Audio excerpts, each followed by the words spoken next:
तो अब क़यामत तक के लिए नबूवत का दरवाजा बंद हो चुका है। अब न कोई नबी आएगा न कोई रसूल आएगा। और अगर कोई ये कहे कि मैं नबी हूं मुझे मानो, तो वो ऐसा बेवकूफ भी जहन्नमी है और उसके अंधभक्त भी जहन्नमी है।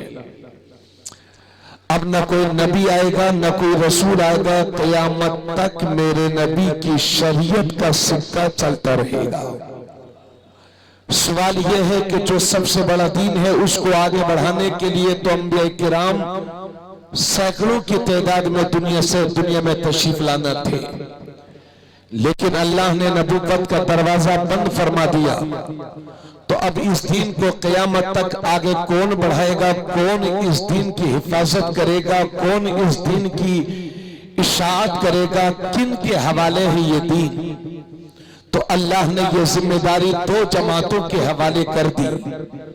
एक जमात को उलमाए किराम कहते हैं और दूसरी जमात को औलियाए किराम कहते हैं।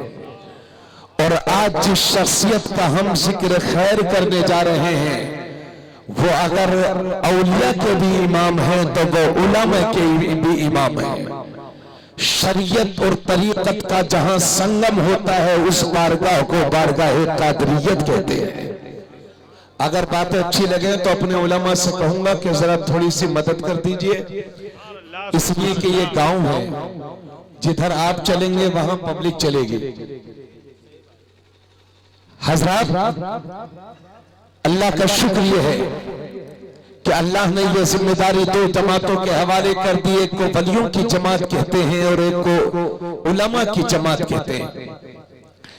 मेरे नबी के तशरीफ दुनिया से तशरीफ ले जाने के तकरीबन 460 बरस के बाद जब दीन निहायत कमजोर हो चुका था, बेनमाजियों की तादाद बढ़ती जा रही थी, लोग बेराह रवी के शिकार होते जा रहे थे, शराबियों जुआरियों की तादाद बढ़ती जा रही थी, अखलाकी पस्ती समाज में राइज होती जा रही थी और दीन इस्लाम निहायत कमजोर हो चुका था।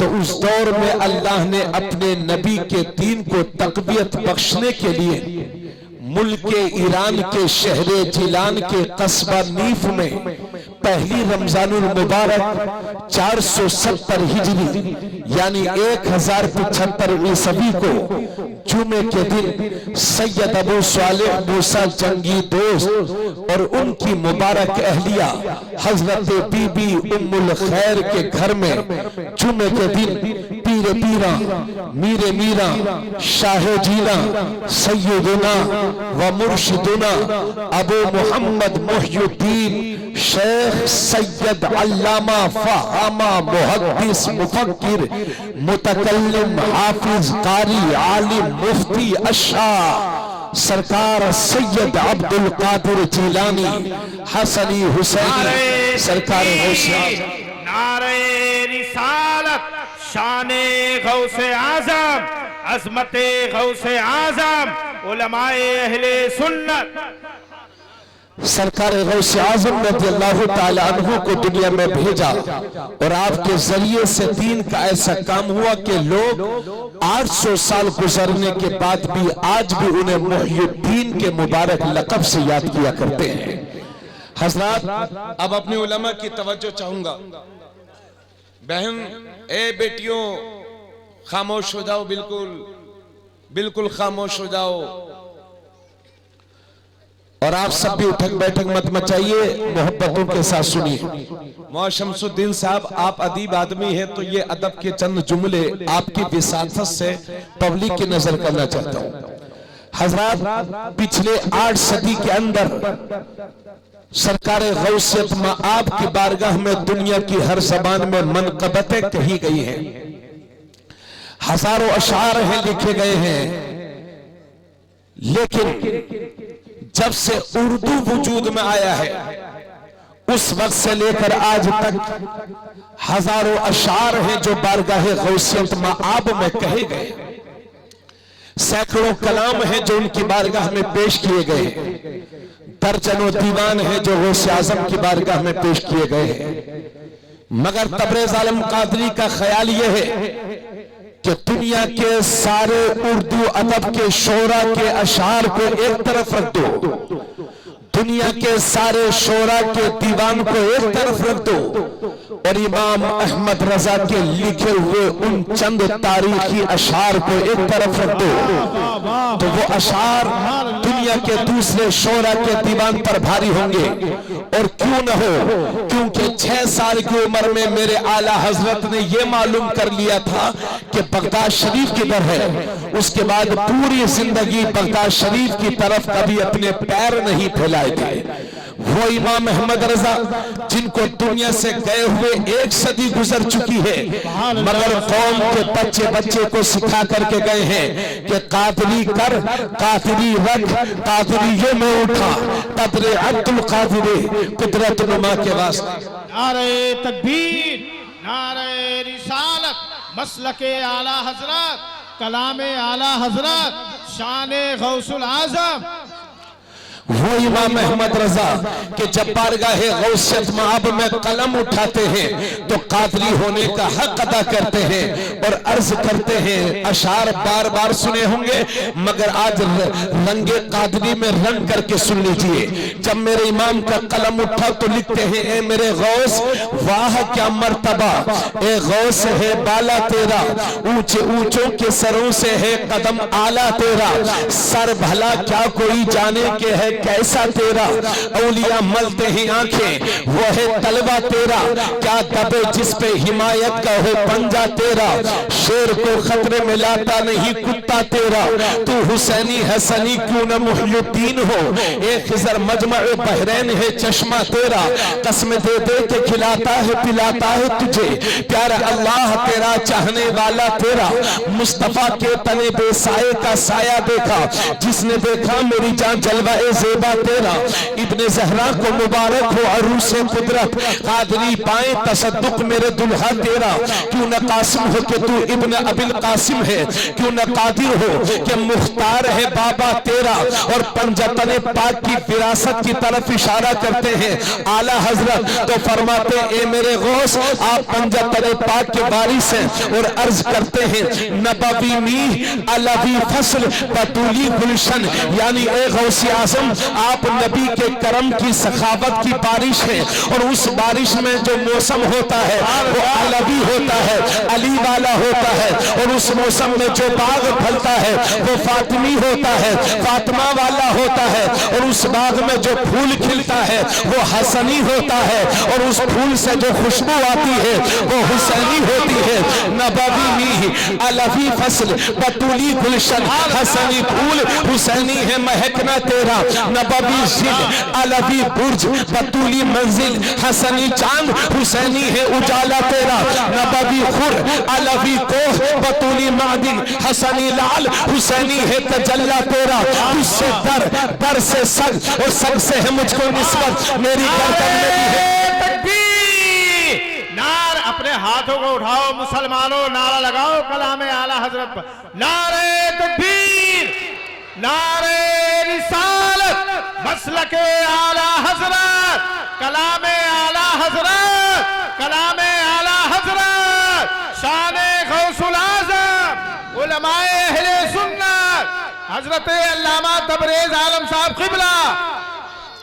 फिर सुन लीजिए, इंशाअल्लाह मजा आ जाएगा, गौसे पाक का रूहानी फैजान जारी हो जाएगा। और कलाम कलामे रजा के अशार फिर पढ़ रहा हूँ। फरमाते हैं नबवी मी अलवी फसल बतूली गुलशन, हसनी फूल हुसैनी है महकना तेरा, नबवी जिल अलवी बुर्ज बतूली मंजिल, हसनी चांद हुसैनी है उजाला तेरा, नबवी खुर अलवी कोह बतूली मादिन, हसनी लाल हुसैनी है तजल्ला तेरा, तुझसे दर दर से सग और सग से है मुझको निस्बत, मेरी गर्दन में भी है दूर का डोरा तेरा, इस निशानी के जो सग है नहीं मारे जाते, हश्र तक मेरे गले में रहे पट्टा तेरा, मेरी किस्मत की कसम खाएं सदाने बगदाद, हिंद में भी हूँ तो देता रहो पहरा तेरा, बद सही चोर सही मुजरिमों नकारा सही, ए वो कैसा ही सही है तो करीमा तेरा, फख्र आका में रजा। और भी एक नज़्म रखी चली भालाएं सना खानों में चेहरा तेरा,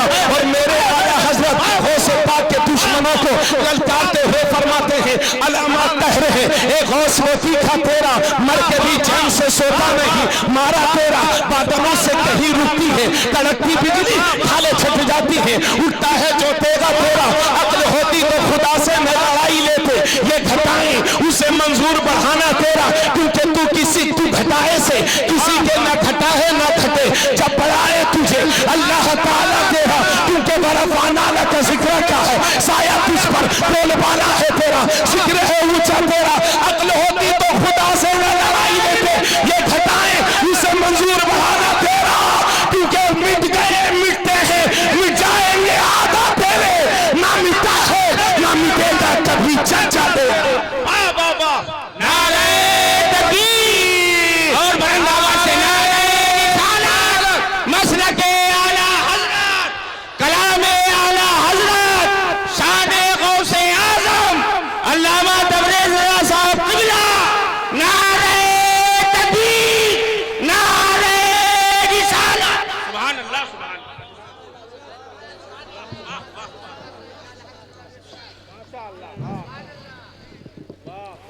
जरा सब मिल के बोलो सुभान अल्लाह। अब बस तकरीर शुरू हो गई है, उठक बैठक मत करो, और पीछे वाले भैया बैठ जाओ आराम से। अल्लाह ताला सलामत रखे पूरी कौम को। जब मेरे नबी दुनिया में तशरीफ लाए तो दोनों कांधों के बीच में मोहरे नबुव्वत थी, यानी बालों का कुछ हिस्सा उभरा हुआ था जिस पर लिखा हुआ था मुहम्मदुर रसूलुल्लाह। अगर मेरे नबी की नबुव्वत में किसी को डाउट होता, शक होता, शुबा होता तो लोग अर्ज करते हुजूर मोहरे नबुव्वत दिखाइए, हुजूर कपड़ा हटाते, लोग मोहरे नबुव्वत देखते और कलमा पढ़ के मुसलमान हो जाते। तो जब नबी दुनिया में तशरीफ लाए तो दोनों कांधों के बीच में मोहरे नबुव्वत थी, और जब मेरे गौस दुनिया में तशरीफ लाए तो दोनों कांधों के बीच में मेरे नबी के पैरों के निशाने पाक मौजूद थे।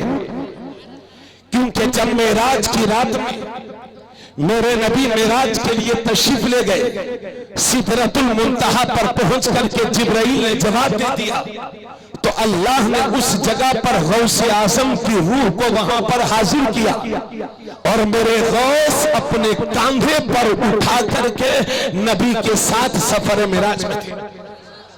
जरा बोलिए सुभान अल्लाह।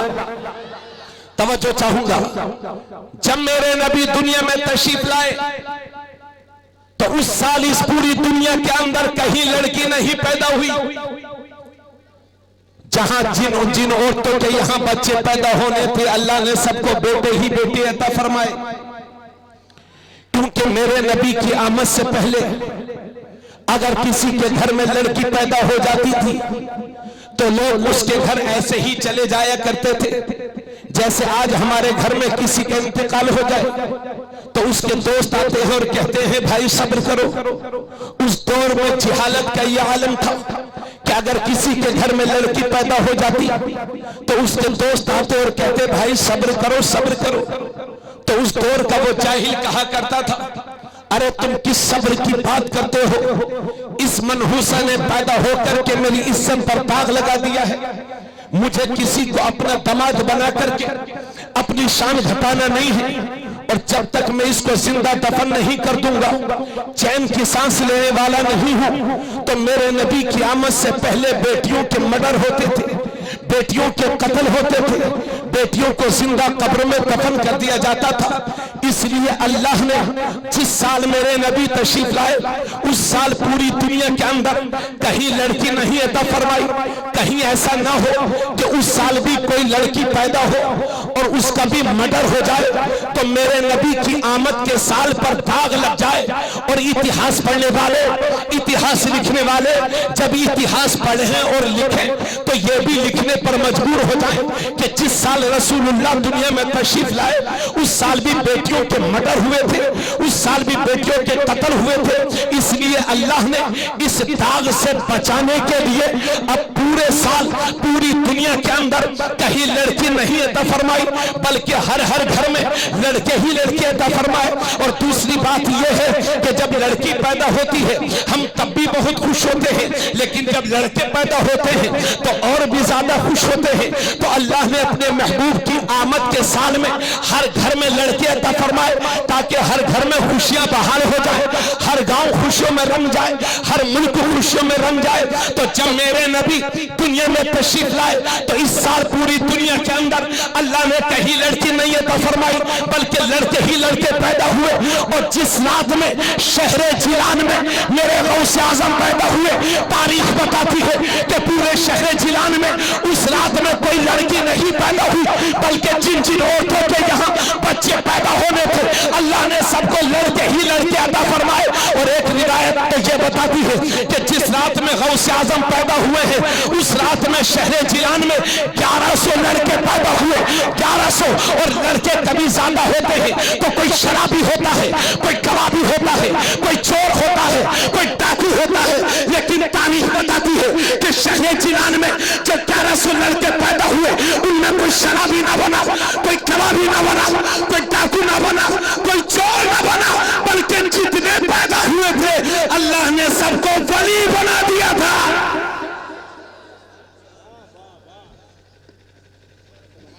नाराए तकबीर, नाराए रिसालत, मसलके आला हजरत, फैजान गौसुल वरा, जश्न गौसुल वरा, उस्ताद मोहतरम हजरत मुफ्ती तबरेज आलम साहब किबला।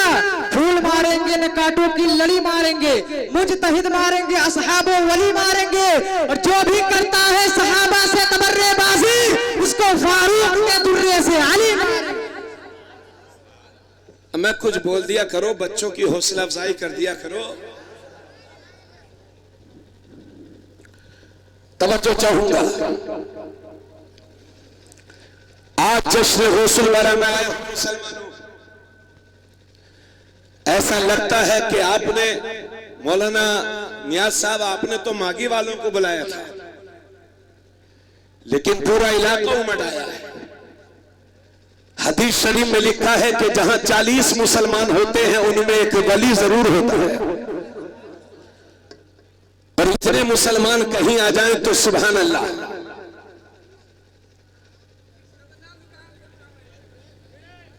दो आदमी इतने लोगों को डिस्टर्ब नहीं करते, जरा तवज्जो से सुनिए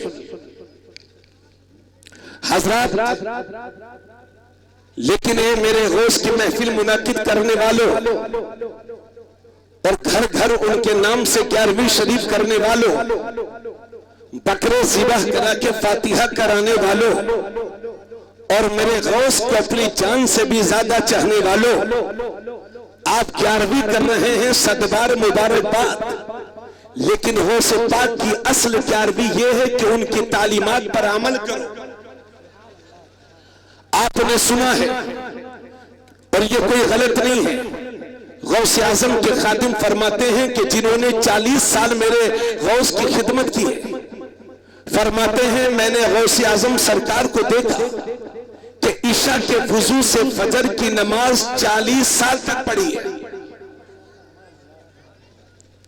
कितने साल तक?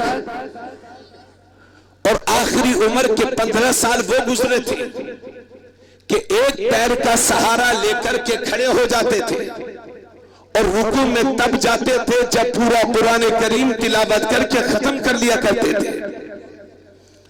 आप गौसे आजम के गुलाम हैं और बिलयकीन गुलाम हैं और सच्ची मोहब्बत भी करते हैं, तो फिर हमारी मस्जिद खाली क्यों पड़ी हुई है?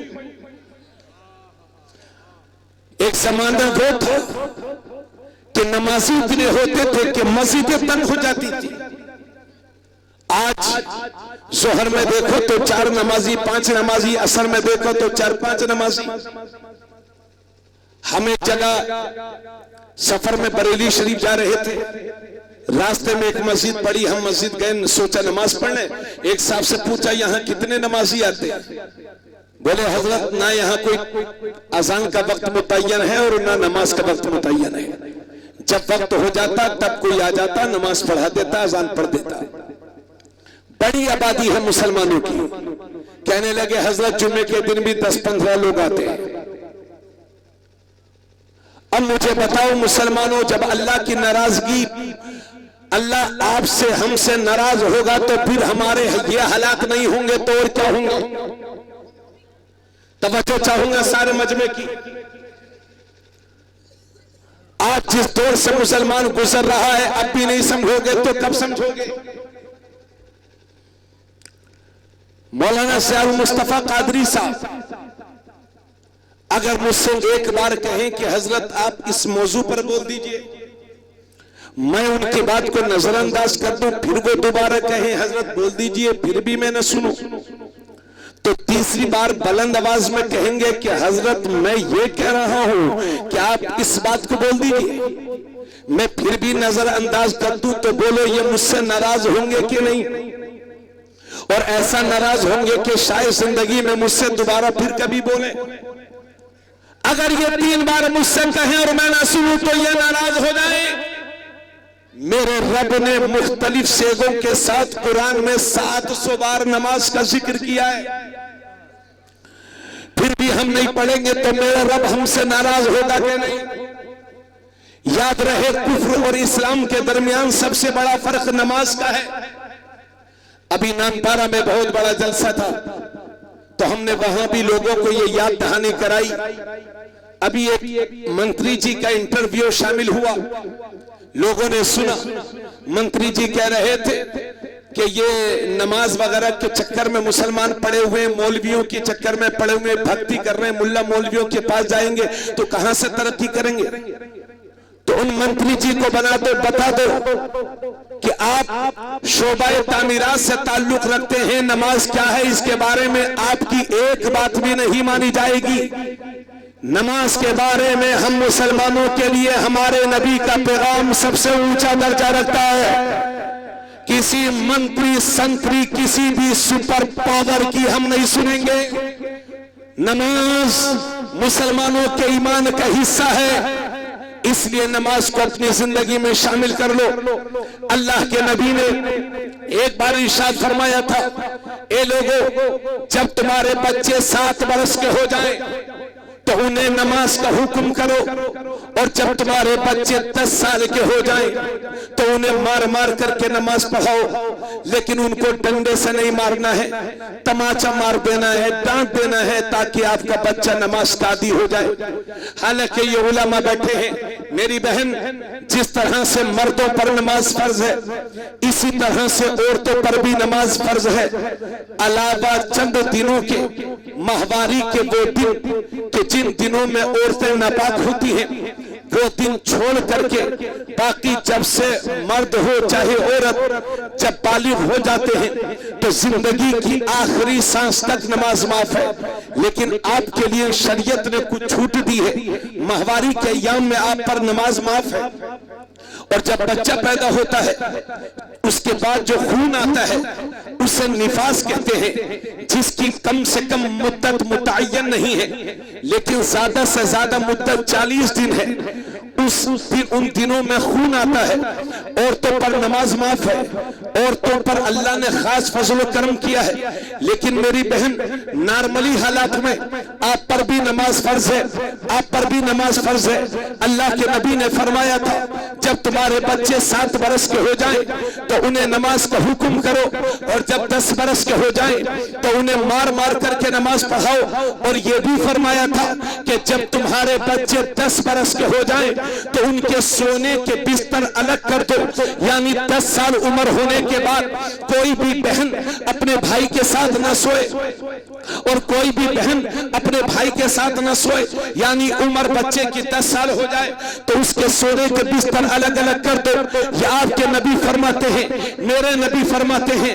मेरे नबी ने एक बार फरमाया था कि जो सुबह सुबह बाजार की तरफ जाता है तो वो शैतान का झंडा लेकर के जाता है, और जो सुबह सुबह मस्जिद जाता है तो वो अल्लाह के दीन का झंडा लेकर के जाता है। अब एक जश्न गौसुल वरा में आने वाले मुसलमानों, ये फैसला आपको करना है कि सुबह उठने के बाद आपको शैतान का झंडा उठाना है या अपने नबी के दीन का झंडा उठाना है। और से सुनिए, मेरे नबी ने हजरत अली से फरमाया था, ए अली, 3 कामों में कभी देर मत करना। जब नमाज का वक्त हो जाए तो नमाज अदा करने में देर मत करना। जब जनाजा तैयार हो जाए तो उसकी नमाज जनाजा पढ़ने में देर मत करना।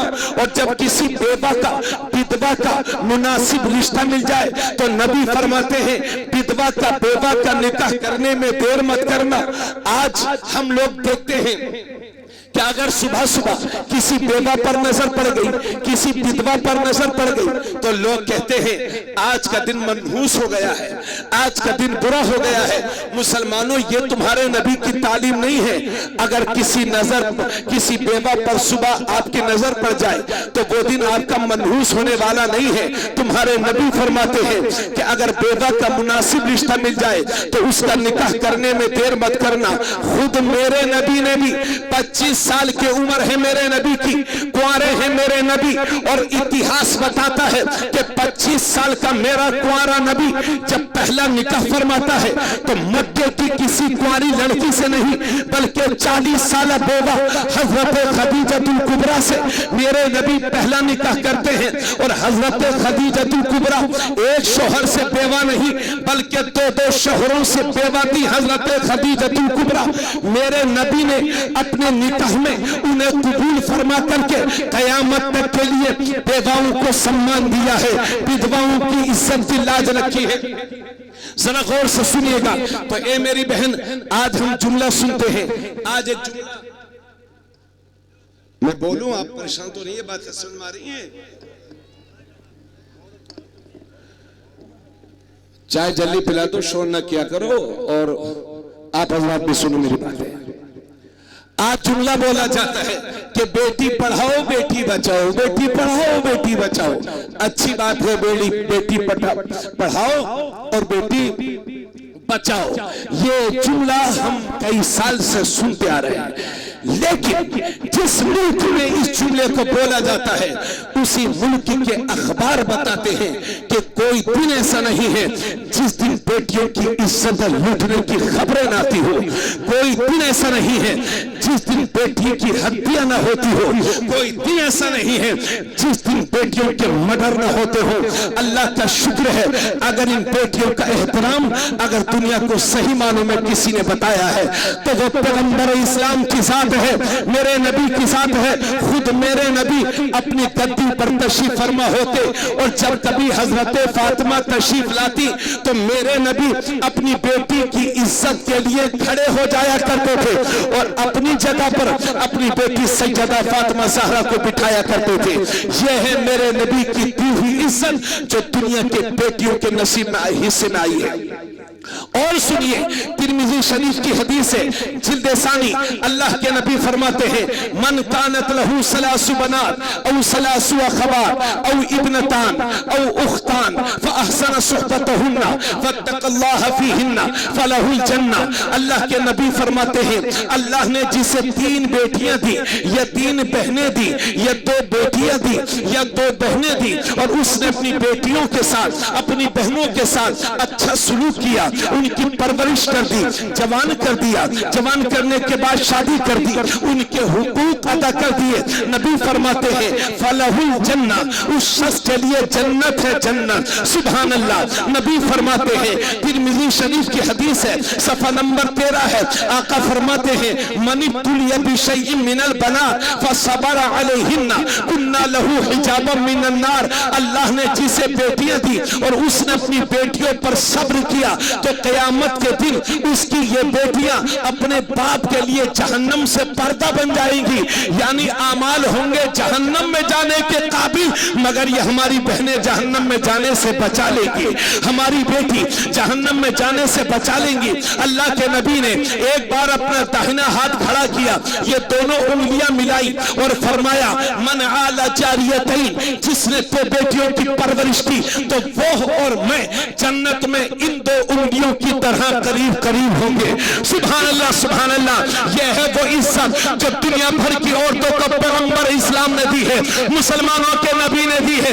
और अभी मैंने 8-9 महीने पहले अखबार में पढ़ा था कि भारत का सुप्रीम कोर्ट यह कहता है कि जिस तरह से बाप की जायदाद में उसके बेटों का हक है, इसी तरह से बेटियों का भी हक है। ये भारत का सुप्रीम कोर्ट कहता है। लेकिन मुसलमानों कुर्बान हो जाओ, तुम उस नबी के मानने वाले हो कि भारत का सुप्रीम कोर्ट जो बात आज कह रहा है वही बात मदीने के दारुल हुकूमत से 1400 साल पहले तुम्हारे नबी दुनिया को बता रहे हैं और फरमाते हैं कि जिस तरह से बाप की जायदाद में उसके बेटों का हक है, इसी तरह से उसकी बेटियों का भी हक है। सुभान अल्लाह सुभान अल्लाह माशाअल्लाह सुभान अल्लाह सुभान अल्लाह। या रसूल अल्लाह या रसूल अल्लाह। जिंदाबाद जिंदाबाद जिंदाबाद जिंदाबाद जिंदाबाद। अरे आप में से किसी को नारा याद नहीं? एक साहब खड़े हो जाएं, कोई नारा लगा दे। हम हालांकि फरमाइश करते नहीं है। ये सन 2000। अरे बोल दो भाई बोल दो।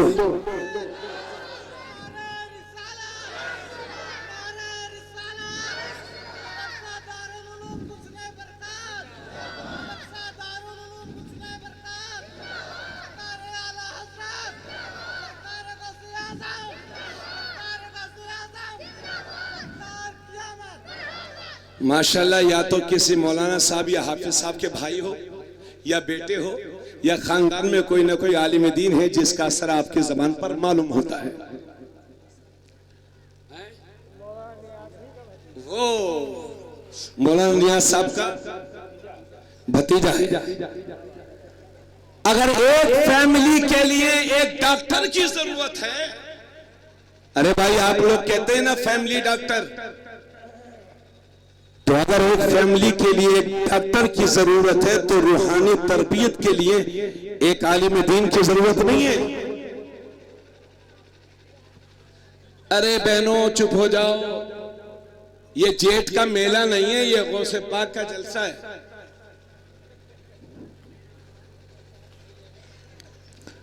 चुप जाओ, खामोश हो जाओ। अब जरा गौर फरमाए, वो आपने एक वाकया बड़ा मशहूर है, बार बार सुना होगा। मैं सुनाना मेरा मकसद नहीं है, बल्कि एक सबक आपको देने का इरादा रखता हूं। वो गौसे पाक के वालिद साहब ने एक सेब खा लिया था, आप लोगों ने सुना होगा बार बार। सेब को माफ कराने के लिए गए तो कहा 12 साल तक बाग की रखवाली करनी होगी। कहा ठीक है। जब 12 साल गुजर गए, कहा हुजूर अब माफ कर दो। कहा नहीं, अभी नहीं माफ करेंगे, बल्कि मेरी एक लड़की है, उससे तुम्हें निकाह करना है। कहा हुजूर उसके बगैर कोई चारा नहीं। कहा नहीं, पर यह भी सुन ले नौजवान, जिस लड़की के तेरे साथ तेरा निकाह होगा वो आंखों से अंधी है, पैरों से माजूर है, हाथों से माजूर है, जबान से बोल नहीं सकती, कानों से सुन नहीं सकती, आंखों से देख नहीं सकती, लंगड़ी है, लूली है, बहरी है, अंधी है। बोल तेरे तू उसके साथ निकाह करेगा कि नहीं? कहा हुजूर उसके बगैर कोई चारा नहीं। कहा ना। कहा ठीक है हुजूर, मुझे मंजूर है। एक सेब बगैर इजाजत के खा लिया तो अल्लाह का इतना डर, और बगैर देखे ही हाँ कर दिया कि हजरत ठीक है। तो ये है गौसे पाक के वालिद जो अपनी बीवी को देखे बगैर हाँ कर लेते हैं कि निकाह के लिए मैं तैयार हूं। और आप लोग तो उनके मानने वाले हो, लेकिन 10 बार देख करके भी आपको निकाह के लिए लड़की नहीं मिलती। पहले जितने बारात में जाते थे अब उतने लड़की देखने जाते हैं। अगर इसी तरह से मुसलमानों तुम्हारी अय्याशियां चलती रही और गरीबों को सताते रहे और फजूल खर्चियां करते रहे तो आने वाला वक्त तुम्हारे लिए और भी डेंजर होगा, खतरनाक होगा। पूरा खा पी करके जब आपसे पूछा जाता लड़की पसंद आई कि नहीं, तो आप कहते हैं घर जाकर के सोच कर बताएंगे। ये निकले हुए जबान से दो जुमले पूछ उस बाप से कि जिसकी 4-5 बेटियां जवान हैं, गुर्बत की जिंदगी जी रहा है, पूछ उस बाप के दिल पर क्या गुजरती है। आज तुम्हारी समाज में ऐसे गरीब लोग भी हैं कि जिनकी कई बेटियां जवान हैं, रिश्तों का इंतजार है, मगर हाय रे गुर्बत कहां से करे अपनी बेटियों की शादियां, क्योंकि इंटरनेशनल जहेज के भिखारी जबान खोलने में देर नहीं लगाते। जमीनें बेच करके लोग शादी कर रहे हैं, लोन ले करके लोग शादी कर रहे हैं, कर्ज मांग करके शादी कर रहे हैं। बोलो गलत बोल रहा हूं के सही बोल रहा हूं? मेरी बातों को बगौर सुनिए, थोड़ी सी आवाज बढ़ा दीजिए भाई, इसका इको कम करो, आवाज बढ़ाओ। तो आज तुम्हारी बहुत सारी बेटियां समाज में ऐसी हैं कि जो बड़ी हो गई हैं, रिश्तों का इंतजार है, लेकिन बढ़ते हुए अखराजात की वजह से उनकी शादी तक नहीं हो पा रही है। अब इधर सुनिए मेरी बातों को, खैर इंशाल्लाह इस सिलसिले में गुफ्तगू होगी। तो सरकार गौसे पाक के वालिद मोहतरम ने कहा हुजूर ठीक है, मुझे मंजूर है, मैं निकाह के लिए तैयार हूं।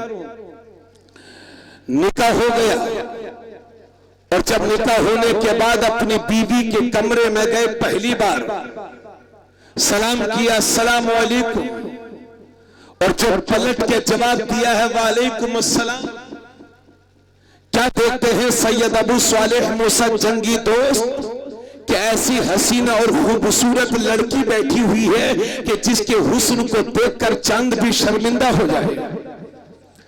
उल्टे पांव वापस कहा हुजूर गलती से मैं किसी और के कमरे में तो नहीं पहुंच गया।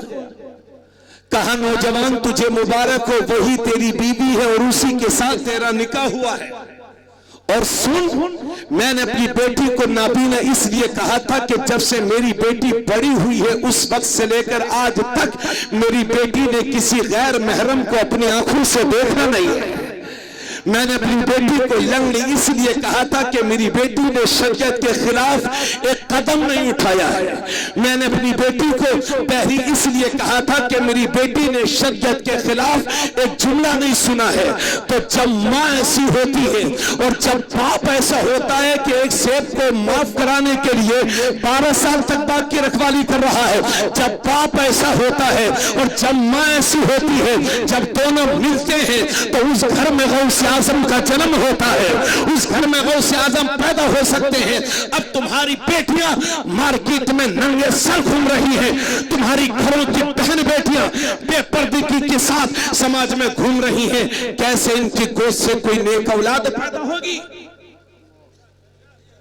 इधर देखिए पूरा मजमा, यही नानपारा हमारे करीब में है।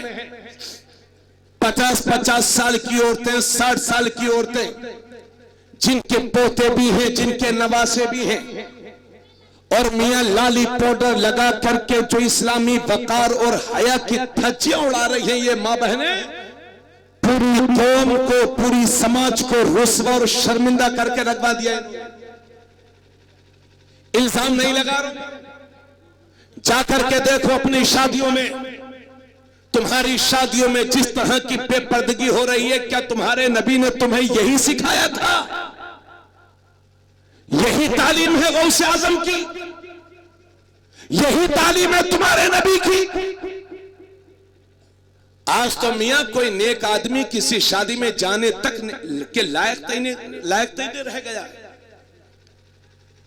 बोलो भाई, गलत बोल रहा हूं कि सच बोल रहा हूं? अभी सर्दियों का मौसम आ रहा है, भाई साहब तो वो भाई साहब तो जैकेट पहनेंगे, और ये हमारी बहनें आधी आधी आस्तीन के कपड़े। और अगर मौलाना नियाज साहब, मौलाना सयार मुस्तफा साहब, मुफ्ती गुलाम नबी साहब माइक से कहें मस्जिद से कि बहनी पर्दा किया करो, तो ये हमारी बहन कहती है ये मौलवी पुराने दिमाग के लोग, ओल्ड मॉडल है ये, इन्हें क्या पता कि नया फैशन क्या चल रहा है। तुम्हारी जमात के उलमा तुम्हें समझा रहे। उलमा कहते हैं अपनी शादियों में बैंड बाजा मत बजाओ, मगर तुम ऐसे इमाम को बजाए उसकी बातों पर अमल करने के उसका बोरिया बिस्तर बनवा देते हो, और उसके बाद कह रहे हो हम पर अजाब नाजिल हो रहा है, हम मुसीबत में, हम परेशानी में। अभी हालांकि कहने की बात नहीं है ताकि आपके अंदर खौफ न तारी हो, अभी चंद रोज पहले अपने मुल्क के सूबा आसाम में एक साहब ने अपनी बीवी को 3 तलाक दे दी, चाहे 3 दी हो या 3 से ज्यादा, यानी तलाक मुगल्लजा। उन्हें पता चला कि अब हलाले के बगैर कोई सूरत नहीं है। आप लोग तो हलाले का भी मजाक उड़ाते हो। इस्लाम ने हलाला इसलिए रखा है ताकि कोई आदमी अपनी बीवी को 3 तलाक ही ना दे, मगर इस हलाले की भी तुमने पूरी दुनिया में बेइज्जती कराई है, अपनी कौम को शर्मिंदा कराया है। जब तलाक देते हो तो जबान पर कंट्रोल नहीं हो, जब फतवे लगते हैं, मसले पूछे जाते हैं, तब जमीन के पैरों के नीचे से जमीन खिसकती है। वो साहब के ये चाय बंद करो, बैठ। वो मोहशमसुद्दीन साहब वो कहने लगे कि साहब, इमाम साहब चुप जाओ यार, तकरीर मेहनत से होती है, कोई खेल तमाशा नहीं है, बैठ जाओ। कमेटी वालों बैठ जाओ, खुद बैठ जाओ, आप लोग इतनी ज्यादा चाय की जरूरत नहीं है जितना आप परेशान हो, बैठ जाओ। इमाम साहब से उसने कहा कि साहब मुझे मेरा निकाह पढ़ा दीजिए। इमाम साहब ने मना कर दिया। नतीजा यह हुआ कि फजर की नमाज से पहले इमाम साहब को मस्जिद में मर्डर कर दिया गया, शहीद कर दिया गया, और मारने वाला कोई गैर मुस्लिम नहीं बल्कि मुसलमान था। यह है हाल कौम के। अगर किसी आदमी से इमाम साहब ने शरीयत के खिलाफ किसी बात पर जबरदस्ती कर दी तो लोग इमाम के जानी दुश्मन बन जाते हैं। बजाय अपना गिरीबान झांकने के, अगर कोई इमाम साहब आते हैं गांव में, पाबंदी लगाते हैं कि साहब बैंड बाजा मत बजाओ वरना हम निकाह नहीं पढ़ाएंगे, तो मियां उसी गांव के प्रधान कहते हैं हम देखेंगे कौन निकाह नहीं पढ़ाएगा। अमे तेरी हैसियत क्या है? फरिश्ते आएंगे तेरी रूह निकालेंगे, कांप जाएगा तू, तेरी हिम्मत औकात क्या है? तेरे जैसे बहादुर और पहलवान कब्रिस्तानों में सोए हुए हैं, इसलिए शरीयत से मत टकराओ, हश्र अच्छा नहीं होगा। खुदा अल्लाह से डरो, और जिस गौस की महफिल में आए हो करामतें सुनते हो सिर्फ। बेशक जिस तरह से मेरे नबी के मौजज़ात बेशुमार हैं, इसी तरह से मेरे गौस की करामात भी बेशुमार है। मगर मेरे गौस आजम जब हज करने गए तो काबे शरीफ के सामने कंकरियों पर अपने सर को रखा। ये शेख सादी गुलिस्ता में इस बात को लिखते हैं, कंकरियों पर अपना सर रखते हैं मेरे गौस काबे के सामने, और फरमाते हैं मेरे परवरदिगार, अगर मैं बख्शिश के लायक हूं तो मुझे बख्श देना, और मेरे रब अगर मेरे अमाल बख्शिश के काबिल नहीं है तो क़यामत के दिन मुझे अंधा बना के उठाना, ताकि तेरे नेक बंदों के सामने मुझे शर्मिंदा ना होना पड़े। यह है मेरे गौस का आलम, अल्लाह का डर। ईशा के वुजू से फजर पढ़ रहे 40 साल तक, और आपने 40 साल हो गए होंगे ईशा के वुजू से, ईशा और फजर के वुजू से फजर शायद के लगातार कभी पढ़ी हो। यह हाल है। तो हमारे लोग कहें बहनी पर्दा किया कर, तो ये औरतें ही मजाक उड़ाती हैं अपने उलमा की। और जो पैसे वाले हैं मियां, उनके तो दिमाग ही आसमान पर है। वो कहते हैं तमाम मौलवी मेरी जेब में रखे रहते हैं।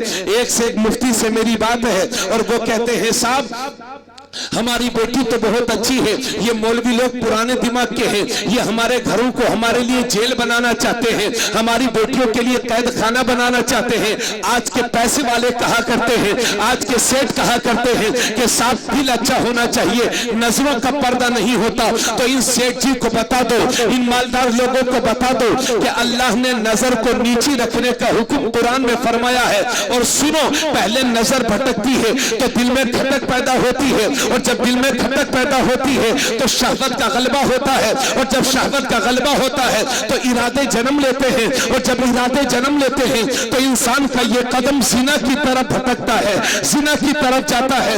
जिना से इंसानी मुआशरा खराब होता है, जिना से नस्ब खराब होते हैं, जिना से खानदान खराब होते हैं। सुन मेरे भाई सुन, इसलिए मैं कहता हूं कि नजरों का भी पर्दा है, दिल